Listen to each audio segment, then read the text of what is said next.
morning. Welcome to Tribune News on Q, your go-to morning news source, only here at the Daily Tribune. We're live on Daily Tribune's Facebook page, Tribune Now on YouTube, and a Daily Tribune Official on TikTok. For today's headlines. This year, Daily Tribune's Filipino of the Year is Sabin Aboites for his relentless pursuit of modernization across diverse sectors. Detained contractor Sara Discaya is set to face her first court appearance today at the Lapu-Lapu City Regional Trial Court.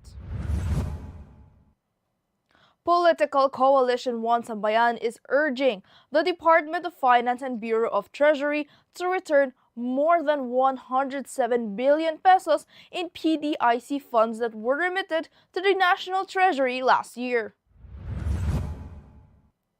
Venezuelan President Nicolas Maduro is now being held in a New York jail following a surprise U.S. operation aimed at removing him from power and asserting control over the oil-rich nation.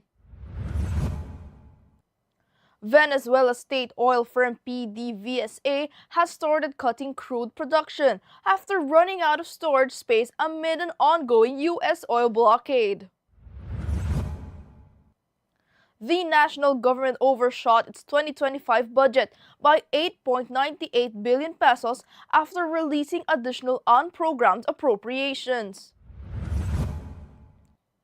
James Cameron is poised to make box office history once again with his latest film Avatar: Fire and Ash, tracking towards a $1 billion global gross. Talks of a possible merger between Angels and NX surfaced after Cherry Tigo disbanded last month, reducing the league to just 11 teams.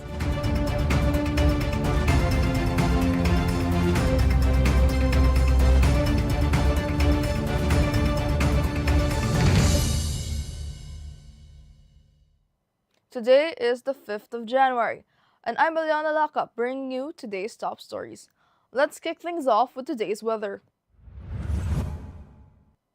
The shear line and easterlies will bring cloudy skies and scattered rains over parts of the Philippines today.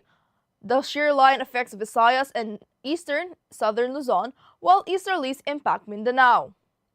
Visayas, Bicol, Quezon, Oriental Mindoro, Marinduque, and Romblon may experience isolated thunderstorms and possible flash floods or landslides. The northeast monsoon continues over the rest of Luzon, including Metro Manila, with light rains and no significant impact. Eastern regions will have moderate to strong winds and rough seas, while the rest of the country sees light to moderate winds and slight to moderate coastal waters. Residents are advised to stay alert and follow local advisories. Now for our traffic update. Light traffic is reported at Balintawak Toll Plaza, Mindanao Toll Plaza, Balintawak Cloverleaf southbound, Bukawi Toll Plaza, and San Fernando northbound and southbound lanes. Traffic from May Kawayan to Balintawak southbound is also light, with counterflow suspended. All other areas of NLEX, Asatex, and NLEX connector, including toll plazas and interchanges, are experiencing light traffic conditions. Motorists are advised to stay alert and follow traffic advisories for a safe and smooth trip. Now let's move on to this morning's headlines. Daily Tribune's Filipino of the Year, Sabin Aboites, has led Aboites Equity Ventures since 2020, transforming it into the Philippines' first tech-driven conglomerate, using AI, data analytics, and innovation across energy, banking, infrastructure, and food.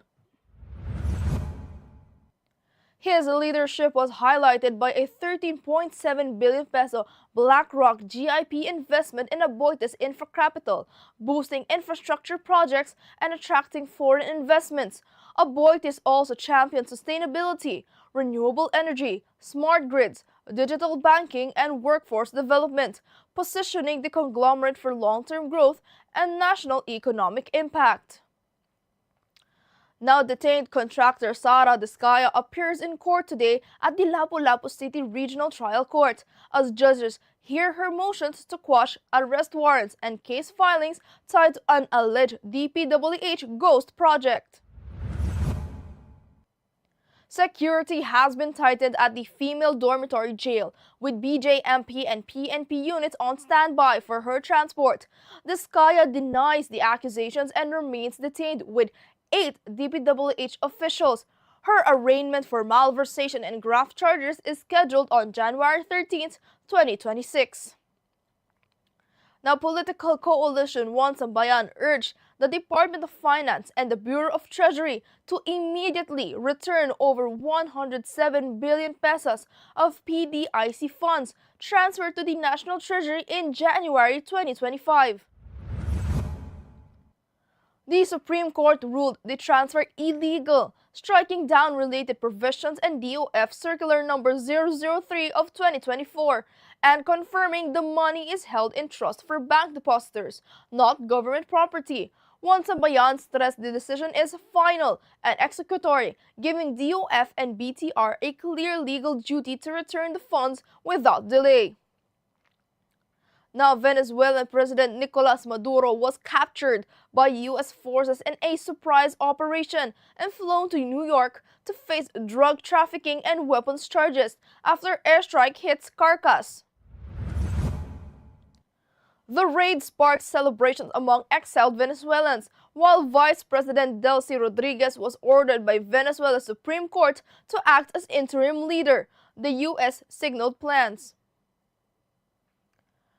Venezuela's state-run oil company PDVSA has started reducing crude output as storage fills up under a U.S. oil blockade that has halted exports. The blockade follows the capture of President Nicolas Maduro and his wife by U.S. forces, leaving the interim government under pressure. All shipments, including previously exempt Chevron cargoes, have stopped. PDVSA is shutting down fields and requesting production cuts from joint ventures with CNPC, Chevron, and others as the company runs out of diluents needed to process its heavy crude. The national government exceeded its 2025 budget by 8.98 billion pesos, bringing total unprogrammed appropriations to 169.68 billion pesos by the end of November, the DBM reported.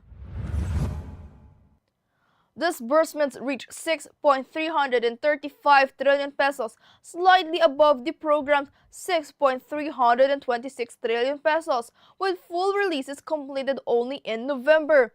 Most unprogrammed funds went to foreign-assisted projects, DPWH with 58.84 billion pesos, and the Department of Transportation with 30.7 billion pesos. The DBM exercised caution following the flood control controversy. For 2026, lawmakers allocated 243.2 billion pesos for unprogrammed appropriations, slightly lower than proposed, with President Marcos expected to sign the budget this morning. Now, James Cameron's Avatar Fire and Ash is on track to earn the 1 billion grossing worldwide. If it hits that mark, Cameron will be the first director ever to have 4 consecutive films, each grossing over $1 billion, following Titanic 1997, Avatar 2009, and Avatar The Way of the Water 2022. This milestone would cement his status as a global box office powerhouse, known for films that consistently become major cinematic events. Now, Petrogaz's status for the 2026 PVL All-Filipino Conference remains uncertain as the team considers a joint venture with NXLED after Cherry Tigo's disbandment. PVL President Ricky Palou said a full merger of active players was blocked to maintain fairness. Petrogaz may disband and sponsor NXLED, releasing its players to a free agency. A formal decision is expected this week. If the venture proceeds, the league could have as few as 10 teams. Now, a quick look at today's horoscope. Today asks you to balance heart and mind, Pisces. You may feel pulled between your past and your present, your inner instincts and your tribe's expectations. Give yourself the courage to explore even the drab-looking opportunities before you. They may hold unexpected magic. Trust in the higher power that threads through all of existence and allow it to guide your choices. Thoughtful action now can reveal your genie moment, bringing clarity, growth, and a sense of alignment between your inner world and the path ahead. Now, did you know that today, on January 5th, 1899, General Emilio Aguinaldo issued manifestos opposing U.S. President McKinley's Benevolent Assimilation Declaration? Aguinaldo firmly stated, and I quote, "I protest 1,001 times. I solemnly declare that neither in Singapore, Hong Kong, nor in the Philippines did I ever agree to recognize the sovereignty of America in this our lovely country." His declaration followed an edited version of the proclamation by General Otis Aguinaldo. Aguinaldo emphasized the Filipinos' swift revolt against Spain, uniting Luzon, the Visayas, and parts of Mindanao. Only Jose Maria Basa had advocated U.S. annexation at the time.